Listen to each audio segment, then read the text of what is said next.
Speaker sir, आपने मुझे सदन में बोलने का मौका दिया, इसका मैं बहुत बहुत आभारी हूं। धन्यवाद। कल प्रधानमंत्री जी ने अपने भाषण में विपक्ष के बारे में बोला था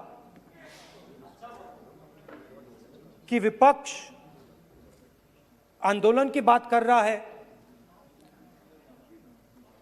मगर जो कृषि कानून है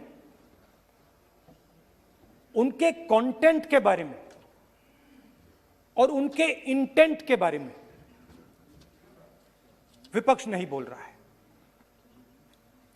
तो मैंने सोचा आज प्रधानमंत्री जी को खुश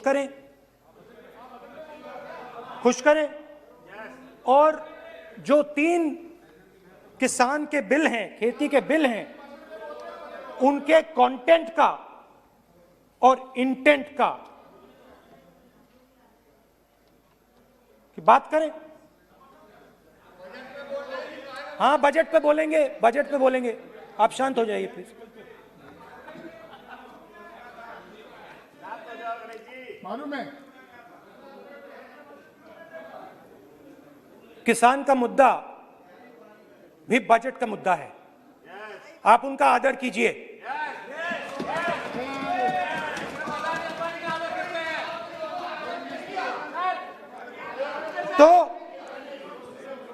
तो बात है कि इन 3 कानूनों का कंटेंट और इंटेंट क्या है। तो पहले कानून का कंटेंट, कोई भी व्यक्ति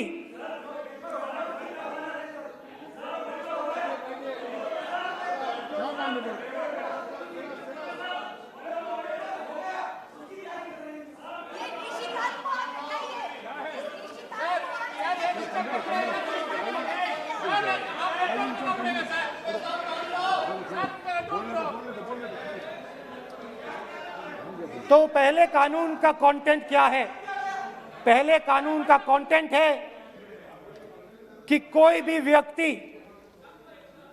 देश में कहीं भी कितना भी अनाज, सब्जी, फल खरीद सकता है,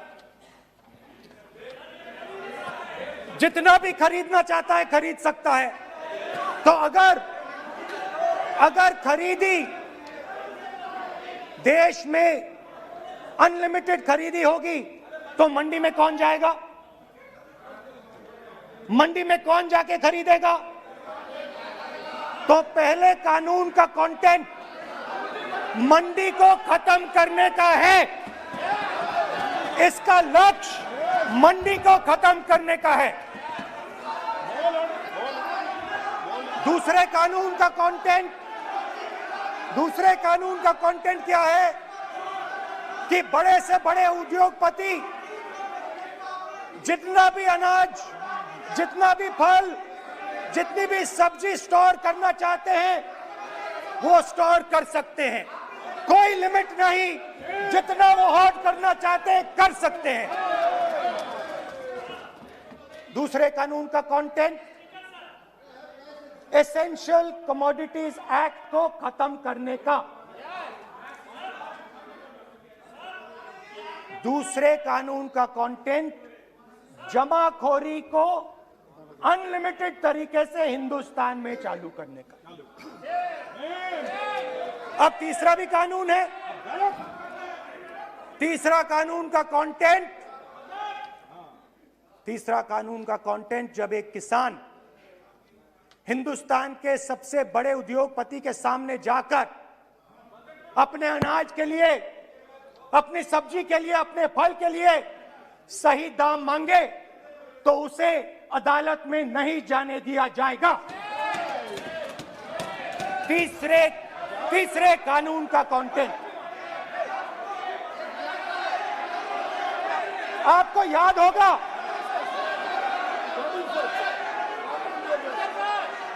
स्पीकर सर,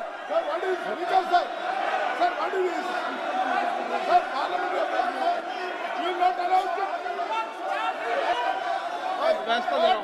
डरते क्यों? सुनो, तू हिलिया सब पागल। सुन अपने स्पीकर सर, दादा स्पीकर सर, आप बजट फैमिली प्लानिंग का आप बजट पर बात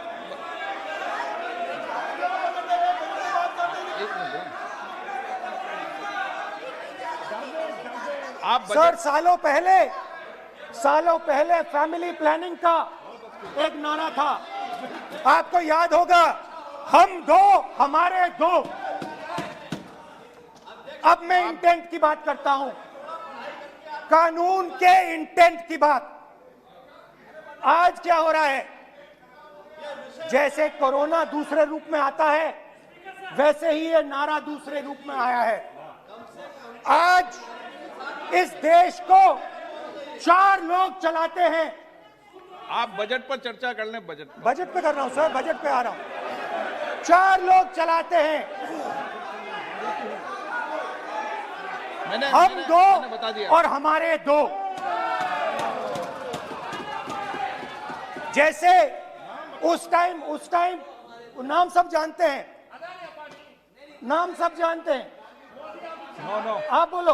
आप डिस्टर्बेंस मत हम करिए। दो हमारे दो। ये किसकी सरकार है? हम दो हमारे दो की। माननीय सदस्य इधर। तो आप आसन को पहले कानून का इंटेंट बताता हूं। आप आसन को संबोधित करें। पहले कानून का इंटेंट माननीय सदस्य, आप आसन कि हमारे दो मित्रों में से एक जो सबसे बड़ा मित्र है, उसको पूरे हिंदुस्तान के अनाज, फल और सब्जी को बेचने का अधिकार। यह है पहले कानून का इंटेंट। नुकसान किसका होगा? नुकसान ठेले वालों का होगा, नुकसान छोटे व्यापारियों का होगा, नुकसान जो लोग मंडी में काम करते हैं, लाखों लोग, उनका होगा। अब चलिए दूसरे कानून की इंटेंट की बात करते हैं। दूसरा कानून का इंटेंट दूसरे मित्र की मदद करने का है। दूसरे मित्र को पूरे देश में अनाज, फल और सब्जी की स्टोरेज की मोनोपोली दी जा रही है।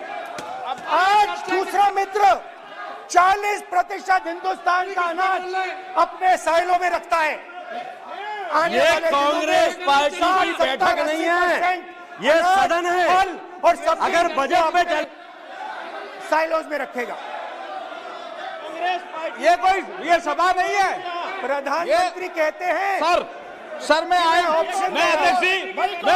अध्यक्ष जी आपको कहना चाहता हूँ, जब आपने बजट के लिए चर्चा के लिए पुकारा, मैं बता रहा हूँ, एक मिनट बैठिए।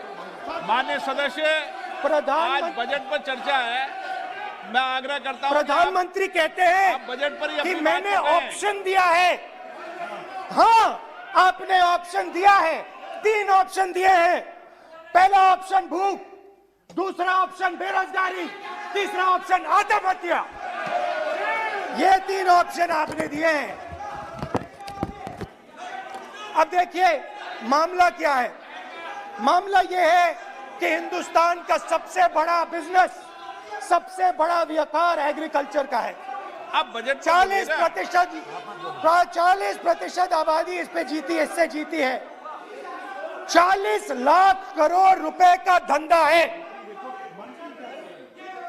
इसमें किसानों को फायदा मिलता है,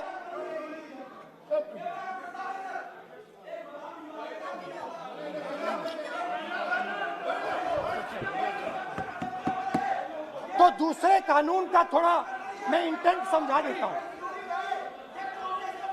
दूसरे कानून का इंटेंट है, पानी दो, पानी गिर जाएगा, पानी दो।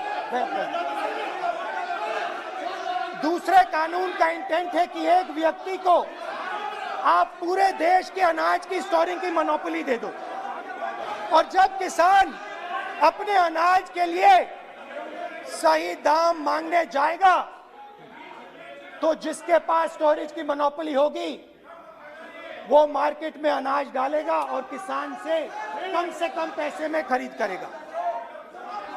और जब वही किसान कंज्यूमर बन के अपना ही माल खरीदने जाएगा तो वही व्यक्ति अपने गोदाम से जब बजट पे चर्चा है सर, बजट पे चर्चा है, राष्ट्रपति अभी भाषण पे आपने चर्चा समाप्त कर दी, प्रस्ताव पास करके राष्ट्रपति जी को भेज दिया, अब उसी पे चर्चा करके राष्ट्रपति जी का भी और आपका भी अपमान कर रहे हैं सर, ये आपका भी अपमान कर रहे हैं, सदन का भी अपमान कर रहे हैं सर।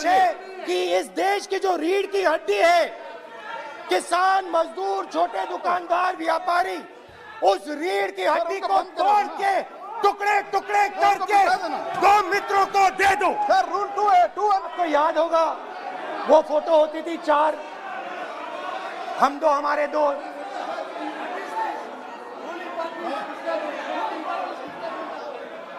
क्यूट से चेहरे थे, सुंदर सुंदर चेहरे, मोटे मोटे चेहरे, हम दो हमारे दो। खैर, इससे होगा क्या? जब ये कानून लागू होंगे तो जो इस देश के किसान हैं, इस देश के मजदूर हैं, छोटे व्यापारी हैं, इनका धंधा बंद हो जाएगा। इनमें से किसानों की खेत चली जाएगी, किसान को सही दाम नहीं मिलेगा, छोटे दुकानदारों की दुकान बंद हो जाएगी और सिर्फ 2 लोग, हम दो और हमारे दो इस देश को चलाएंगे। हिंदुस्तान का फूड सिक्योरिटी का सिस्टम है वो नष्ट हो जाएगा और पहली बार सालों बाद एक बार फिर पहली बार हिंदुस्तान के लोगों को भूख से मरना पड़ेगा। रूरल इकोनॉमी नष्ट हो जाएगी और ये देश रोजगार नहीं पैदा कर पाएगा।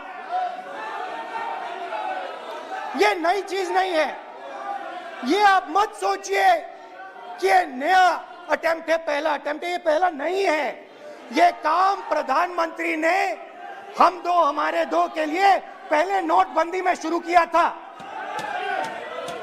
पहली चोट नोटबंदी थी। आइडिया क्या था? गरीबों से, किसानों से, मजदूरों से उनका पैसा लो, बैंक में डालो और हम दो हमारे दो के जेब में डालो। स्मॉल मीडियम सेक्टर को खत्म कर दिया, किसानों को बर्बाद कर दिया। वहां नहीं रुके, फिर गए जीएसटी, गब्बर सिंह टैक्स, 5 अलग अलग टैक्स और फिर से उन्हीं बेचारों पर आक्रमण, उन्हीं किसानों पर, उन्हीं मजदूरों पर, उन्हीं व्यापारियों पर आक्रमण। फिर कोरोना आता है। कोरोना के समय मजदूर चिल्ला चिल्ला के कहते हैं हमें बस का टिकट दे दीजिए, हमें ट्रेन का टिकट दे दीजिए। नहीं नहीं नहीं, तुम्हें नहीं मिलेगा, तुम पैदल घर जाओगे। एक मिनट माननीय सदस्य प्लीज। मगर टैक्स माफ जरूर होगा, माननीय सदस्य जरूर होगा। माननीय सदस्य, 5-10 उद्योगपतियों का टैक्स होगा। माननीय सदस्य प्लीज, एक मिनट बैठिए, एक मिनट बैठिए। मैं माननीय सदस्य से भी आग्रह कर रहा हूं, इधर भी आग्रह कर रहा हूं। माननीय सदस्य, आज बजट पर चर्चा है।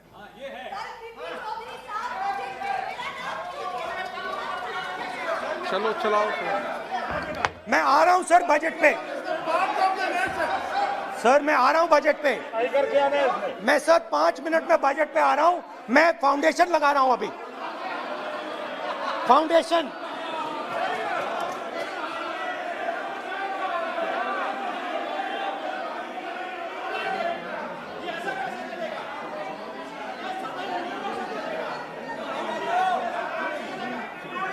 तो पहले नोटबंदी, फिर जीएसटी, फिर कोरोना के समय उन्हीं 4, 5, 10 लोगों को पूरा का पूरा कर्जा माफ, 10 लाख करोड़ रुपए जो भी था कर्जा माफ। मगर हुआ क्या? हिंदुस्तान का रोजगार का जो सिस्टम है, जो स्मॉल एंड मीडियम इंडस्ट्री है, वो खत्म हो गई। आज ये देश रोजगार नहीं पैदा कर सकता है, सीधी सी बात। और आज नहीं, कल भी ये देश रोजगार नहीं पैदा कर पाएगा क्योंकि आपने इस देश की रीढ़ की हड्डी तोड़ दी है।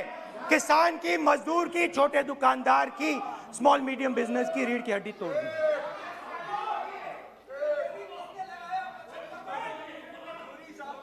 मगर ये मत समझिए कि ये किसानों का आंदोलन है। ये किसानों का आंदोलन नहीं है। आपको बात अभी समझ नहीं आई है। ये देश का आंदोलन है और ये किसान सिर्फ रास्ता दिखा रहा है। किसान अंधेरे में टॉर्च दिखा रहा है और एक आवाज से ये पूरा देश उठने वाला है।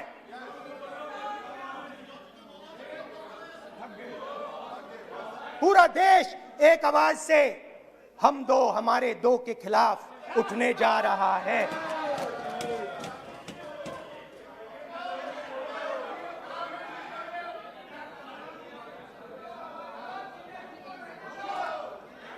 और ये याद रखिए, मैं कह रहा हूं, लिख के ले लीजिए।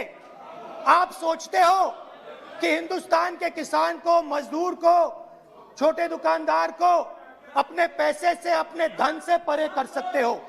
ये आप सोचते हो, आप ये सोचते हो। आप लिख के ले लो मुझसे, किसान 1 इंच पीछे नहीं हटने वाला है। किसान आपको हटा देगा, मजदूर आपको हटा देगा, छोटा दुकानदार आपको हटा देगा, मगर वो पीछे 1 इंच नहीं हटने वाला। आपको कानून वापस लेना ही पड़ेगा। अब बात करते हैं बजट की। जब बजट पर बातचीत करने की बात उठी थी, प्रेसिडेंट एड्रेस पे बात करने की बात उठी थी, तो हमने कहा था, विपक्ष ने कहा था, हमें किसानों के आदर करने के लिए किसानों के सब्जेक्ट पे अकेला बोलने दीजिए। एक साथ हम सब मिलकर किसानों के मुद्दे पे बोलेंगे। स्पीकर सर ने सरकार से पूछा और सरकार ने कहा नहीं, किसानों के मुद्दे पर चर्चा नहीं होगी, बजट पे होगी और प्रेसिडेंट एड्रेस पे होगी। अलग चर्चा किसान के मुद्दे पे नहीं हो सकती। तो प्रोटेस्ट में मैं कह रहा हूं, मैं बजट पे आज यहां टिप्पणी नहीं करने वाला हूं।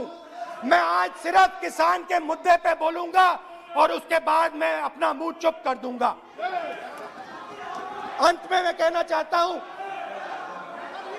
कि जो 200 किसान शहीद हुए, उनको इन लोगों ने श्रद्धांजलि नहीं दी। मैं सब सांसदों से कहना चाहता हूं, मैं अपने भाषण के बाद 2 मिनट शहीदों के लिए मौन रहूंगा। आप मेरे साथ खड़े हो जाइए। धन्यवाद।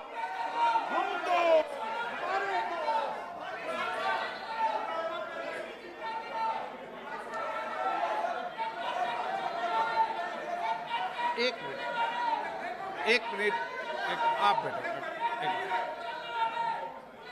एक मिनट।